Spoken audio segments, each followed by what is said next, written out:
Were there other women around in that era? Like you talk about a lot of men right there, and certainly it was male dominated, back in the 80s and 90s. But were there other women that you could look to, that you could turn to, that you could even talk to? I think one of my life lessons is that realizing now that asking for help is a sign of strength, not a sign of weakness. Sure. I'm the oldest of 10 in our family, and my biological father passed away. Well, actually was in a coma for almost 2 years and passed away when I was 6. So like my whole upbringing was like, I am the help, right? Like you don't go ask for help. I am the help. I'm supposed to have the answers. And one of the things I was so excited about getting the job here at Cal was to be able to be on the deck with someone like Nort. And I bet it took me 3-4 years before I really had an authentic conversation with Nort, because I was so, I don't know if intimidated is the right word, but I didn't want to ask a stupid question. Yeah. I didn't want him to think I didn't know what I was doing. And I missed out. I know I missed out, and I learned a lot by watching,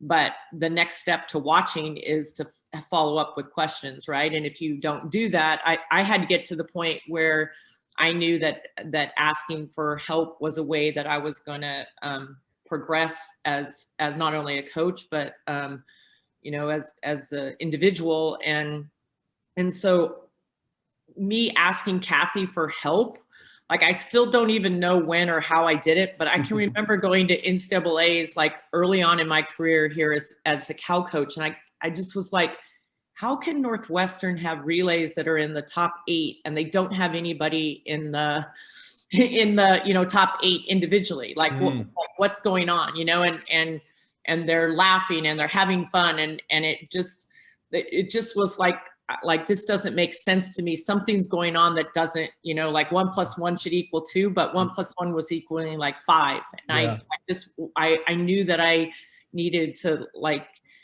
to be brave enough to ask somebody like, hey, would you be willing to help me? So, and I don't think people weren't willing to help me at that time. I just don't think I was open to it. And that's more of like I said earlier, like me getting in a place where I can hear what other people have to offer and can take it. So, I don't know so much, one thing that Susan Teeter and Jean Freeman and Cindy Gallagher, there's a group of about 12 women that started this women's summit that some people have heard about. And to me, that was a really, not so much at the beginning, but I think sort of the middle of my career, really, really important to just be able to go somewhere and say, hey, I'm struggling with this, and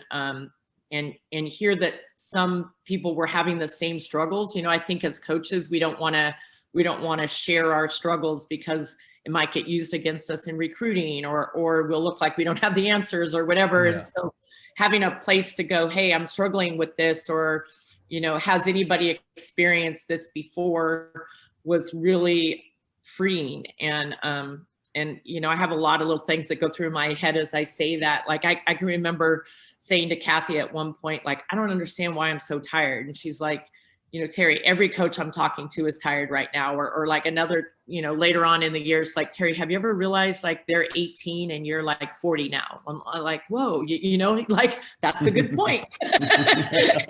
Now it's like you're older than their parents, So it, little things like that I feel like the investment that I've made in myself through the years have not only helped me professionally and personally, but they've helped the people that I've been able to coach and interact with.